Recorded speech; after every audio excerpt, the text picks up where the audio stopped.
আমার ভাই বন্ধু হোক বা ছোট ভাই ব্রাদার অথবা আমার স্টুডেন্ট কাউকে যদি শুনি যে এক্সামটা যদি তুলে দেওয়া যেত কেমন হইতো। সবাই খুবই ভালো মুখে খুবই আনন্দের সাথে বলে যে হ্যাঁ ভাই, এটা কথা হয়, খুবই কাজের কথা। তো বিষয়টা হচ্ছে এমন যে আমরা বেশিরভাগই এক্সাম পছন্দ করি না, আর কারণও আছে এক্সাম পছন্দ না কর। সো লেটস ফাইন্ড আউট যে আসলে এক্সাম কেন ভালো না। এক্সামিনেশনের কিছু সুফলও রয়েছে। একদম যে সবই খারাপ তাহলে তো আর এক্সামিনেশন এতদিন থাকতো না। তো এক্সামিনেশনের সুফলের ভিতরে ফার্স্ট যেটা সেটা হচ্ছে এটা একটা নিরপেক্ষ মাপকাঠি। ঠিক কেমন? বাংলাদেশের সব স্টুডেন্ট যখন এক্সামে বসতেছে তখন কিন্তু সবাই তারা ওই স্টুডেন্ট। ওরা কোন ঘর থেকে আসছে, কার বাবা কত বড় লোক, কার বাবা কত গরিব লোক, কে কী করে খায়, কোনো ব্যাকগ্রাউন্ড চেকিং হয় না। দ্যাট ইজ হয় প্রত্যেক ক্লাসে সমান সুযোগ থাকে এক্সেল করার, প্রত্যেকে একটা সমান সুযোগ পায়। That's a good thing. আরেকটা হচ্ছে লক্ষ্য নির্ধারণ। যেমন আমি জানি যে আমার সামনে একটা পরীক্ষা আছে 1 বছর বা 2 বছর পরে, তো আমি নিজেকে তৈরি করতে পারি, বিল্ড আপ করতে পারি। যখন আমরা কোনো একটা লক্ষ্য সেট করি এবং সেই পথে চলি তখন আসলে আমাদের নিজেদের জন্য ভালো, ক্যারিয়ারের জন্য অথবা মনস্তাত্ত্বিকভাবে জিনিসটা ভালো কাজ করে। And the another on is স্মৃতিশক্তি বৃদ্ধি। ইম্পর্টেন্ট। এক্সামিনেশন আসলে আমাদের স্মৃতিশক্তি বৃদ্ধি করে কীভাবে? এক্সামিনেশান অ্যাকচুয়ালি ছোট ছোট এক্সামিনেশান আমাদের একটা শিক্ষা বছরে হয় এবং শেষে যে একটা বড় এক্সামিনেশান হয়।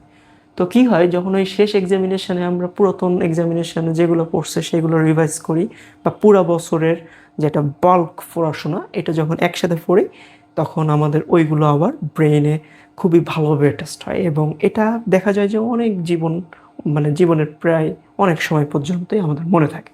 That's a good thing.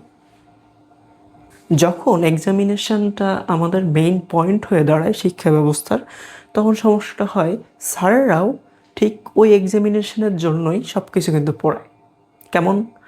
যেমন আমার 10-এর স্টুডেন্টের কথাই বলি আমি যদি, তাদের পুরা ম্যাথ বইয়ের পুরো অধ্যায় নাই, সব অধ্যায় কখনোই থাকে না, বেশ কিছু অধ্যায় আছে। ইভেন এর পরেও আমি জানি ওই অধ্যায়গুলোর ঠিক কোন কোন টাইপের ম্যাথগুলো পরীক্ষার কোশ্চেনে আসে। আমি জানি যে এর বাইরে কখনো কোশ্চেন আসবে না, আসতে পারে না। যতই বড় বড় অধ্যায় হোক অত অত কোশ্চেন পড়ে না। তো আমি কি করব? আমি চাইবো যে আমার স্টুডেন্টটা ভালো রেজাল্ট করুক। দ্যাট ইজ আমি কি করব? আমি ঠিক ওই টাইপগুলোই তাকে করাবো। Not for me, for every teacher.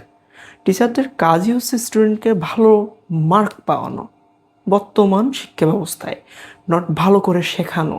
ভালো করে শেখাবো তো অবশ্যই, বাট ওইটুকুই যতটুকু দরকার শিক্ষায় ভালো মার্ক পাওয়ার, তাই না? তো ইটস এ প্রবলেম। এর সাথে সাথে আসে মানসিক প্রেশার। কিভাবে? যখন একটা শর্ট টাইমে একটা বড় সিলেবাস কমপ্লিট করতে দেওয়া হয়, আমি জানি যে কী কী টাইপ আসবে, বাট ওইগুলো তো ছেলেপেলেদের মুখস্থ করাতে হবে। সে ব্রড কানেকশন তো আমি তাকে দিতে পারতেছি না যে এটা কীভাবে আসছে, কোত্থেকে আসছে। তখন কি হচ্ছে, সে আস্তে আস্তে করে তার যে একাডেমিক পড়াগুলো সে ধীরে করতেছে অথবা স্কিপ করতেছে অথবা প্রোকাস্টিনেশন করতেছে যে না আমি আজকে করব না, আগামীকাল করব বা তারপর দিন করব। এরকম করতে করতে পরীক্ষা ঠিক যখন কাছাকাছি তখন দেখা যাচ্ছে তার বেশ একটা বড় পড়া জমে যাচ্ছে। তো এই পড়াটা তখন যখন একসাথে করা লাগতেছে, it's a huge pressure for him. And তখনই তার মাথায় চলে আসতেছে এর থেকে আমি উত্তরণ পাবো কী করে, বাইরেবো কী করে, আমার কি আর কোনো লাইন নাই, তাহলে কি করা যায়? তখন তার মনে বিভিন্ন খারাপ চিন্তা চলে আসতে পারে। মুখস্থবিদ্যা, এই যে সব কিছুই আমরা যা শিখি পরীক্ষার হলে লেখার জন্যই তো শিখি, তাই না? তো আমরা কি করি? আমরা মুখস্থ করি। আর মুখস্থ বলতে আবার অনেকে বোঝে হ্যাঁ মুখস্থ করে, মুখস্থ তো করতে বলি না আমরা। অনেক শিক্ষাবিদ বলবে মুখস্থই তো করি আমরা, তাই না? সব কিছুই তো মুখস্থ করতেছি, কোনটা মুখস্থ করতেছি না? হয়তো দুই একটা সিস্টেম বুঝছি যে এরপরে এটা কিভাবে নামে, এরপরে এটা নামে, দু একটা সূত্র মিলাই দিয়ে মোটামুটি মুখস্থ করে নিয়ে পরীক্ষার হলে দিচ্ছি, ওইটা তো আর মনে রাখতেছি না। আমি যদি এখন আপনারা জিজ্ঞাসা করি ভাই আপনি ক্লাস 5-এর একটা কবিতা বলেন, দেখি বলতে পারবেন? আমি যদি বলি আপনি ক্লাস 8-এর যে শতকরার ম্যাথগুলো করাইছিলাম ওইগুলোর একটা করতে দিই আপনাকে, আপনি কি পারবেন? পারবেন না।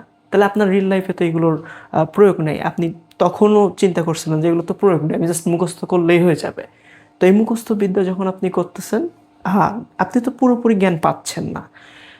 মুখস্থ বিদ্যা শুধুমাত্র যে স্কুল কলেজ বা ভার্সিটির লেভেলেই দেখা যায় তা না। আমাদের যে এডুকেশন সিস্টেমের লাস্ট স্তর, অর্থাৎ শিক্ষার্থীরা জব পাওয়ার যে আশা, সেখানে তাদের রয়েছে বিসিএস এর পরীক্ষা দেওয়ার সুযোগ, তারপরে রয়েছে ব্যাংকের পরীক্ষা দেওয়ার সুযোগ।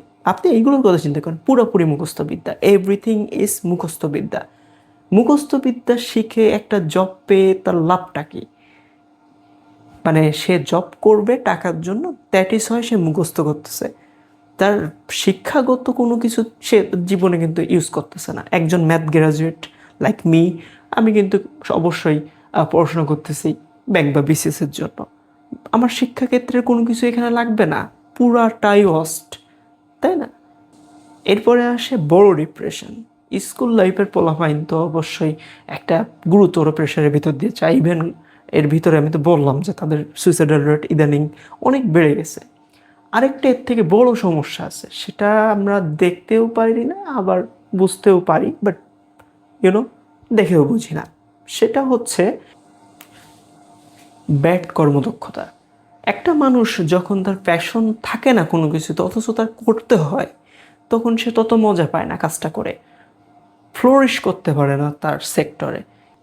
আমি যদি এরকম চিন্তা করি যে এখানে একটা ফার্ম আছে এবং ফার্মে 100 জন লোক কাজ করে, তো 100 জন লোকের ভিতরে যদি 80 জন লোক ওই কাজটা পছন্দ না করে, তাহলে কি আপনার কি মনে হয় ফার্ম কি খুব ভালো কিছু করতে পারবে বা ওই সেক্টরটা কি খুব ফ্লোরিশ করতে পারবে? অবশ্যই পারবে না, কারণ ওর ভিতরে 70-80% লোক তো কাজই পছন্দ করে না, তা জাস্ট করতে হয় তাই করে, ইচ্ছাতে করে না, টাকার জন্য করে।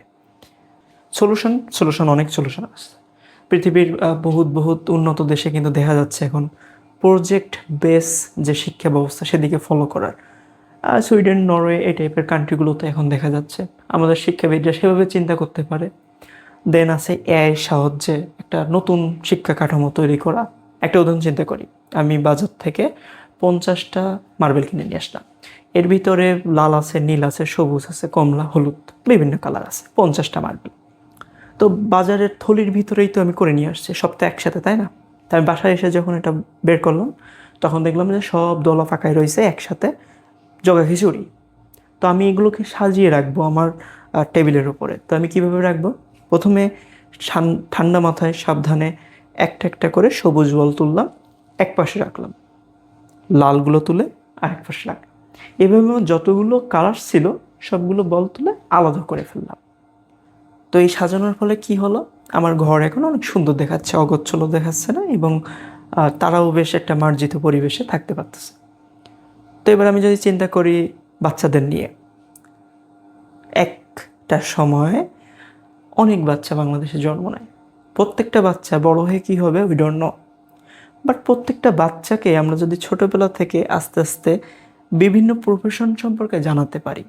আমি যদি একটা বাচ্চাকে এখন জিজ্ঞাসা করি 3-4 পড়ে বা 5 পড়ে যে প্রফেশন কত প্রকার বা তুমি কি হতে চাও, সে গুনে গুনে বেশ কয়েকটা প্রফেশনের বাইরে বলতে পারবে না। শিক্ষক, একটা লিস্ট তৈরি করতে পারি আমরা যে হ্যাঁ এখানে 100টা, 200টা, 1000টা প্রফেশন আছে। আমরা ছোট ছোট বাচ্চাদেরকে শেখাতে পারি যে না এই প্রফেশনগুলো এমন, আস্তে আস্তে তাদেরকে শেখাতে হবে যে এই প্রফেশনগুলো এমন। আমরা এমন একটা শিক্ষা ব্যবস্থা করতে পারি যে একটা সার্টেন লেভেল পর্যন্ত, 5 বা 8 পর্যন্ত কিন্তু বাচ্চাদের সব কিছু আমরা শেখাবো। অত প্রফেশিয়েন্ট বানানোর দরকার নেই, মানে মোটামুটি শেখাবো।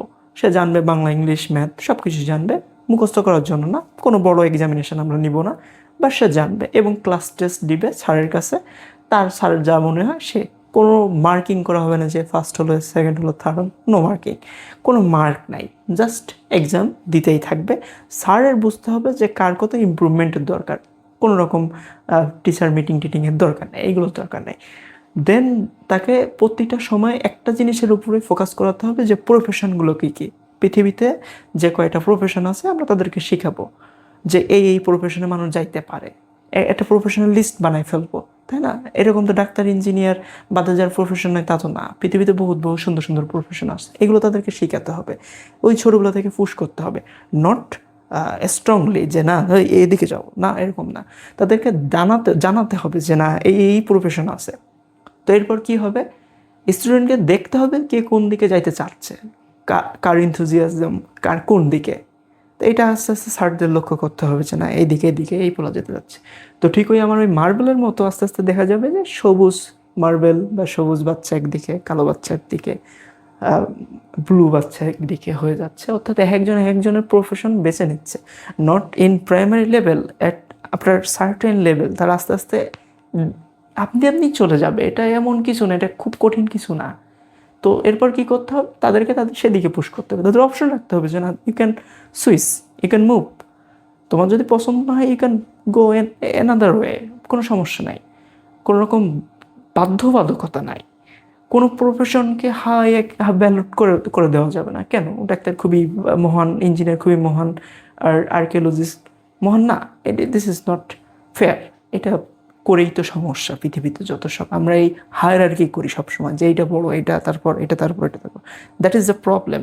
এই মহাবিশ্বে আমাদের বিশ্বে বর্তমানে এই পৃথিবীতে, বিশ্ব বললে লাভ নেই, শুধু পৃথিবীর কথাই বলি, এই পৃথিবীতে যত গন্ডগোল সব এইখানে, এই হায়ারার্কি, এ বড় এ ছোট, এ ছোট এ বড়, সে যেখানে হোক, ধর্ম হোক, রেস হোক, জাতি হোক, এমনি এনিথিং, সব জায়গায় এই হায়ারার্কির ব্যবস্থা, এগুলো বাদ দিতে হবে আমাদেরকে।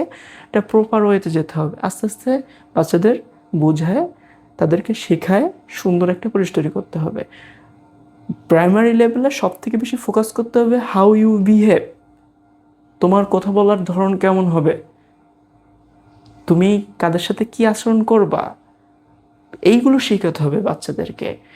তাদেরকে এই কঠিন কিছু তো শেখানোর দরকার নেই, এত বড় বড় টেস্ট দিয়ে তো লাভ নাই, তাই না? তো আমার কাছে এটাই সলিউশন, শিক্ষাবিদরা আরও ভালো বলতে পারবে। অ্যান্ড আই থিঙ্ক আরও বেশি আমি রিসার্চ করব, আরও বেশি ভালো ভিডিও নিয়ে এসে ট্রাই করব। Thank you everyone.